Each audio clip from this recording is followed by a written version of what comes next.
Hi, I'm Caitlin and I'm showing you how to make spicy orange chicken stir fry. The ingredients to make this are brown rice, vegetable oil, sriracha sauce, soy sauce, chicken breast, green onions, an orange, grated ginger, a red bell pepper, and snow peas. And for the soy sauce, I recommend choosing low sodium. Start by juicing and zesting the orange.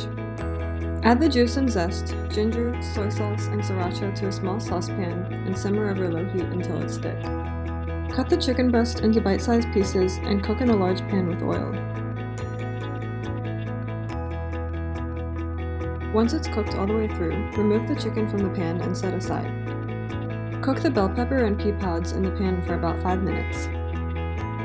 Return the chicken and a thickened sauce to the pan and mix everything together. Once everything is coated in the sauce, top with green onions. Serve over brown rice as a simple way to add whole grains and fiber to your meal.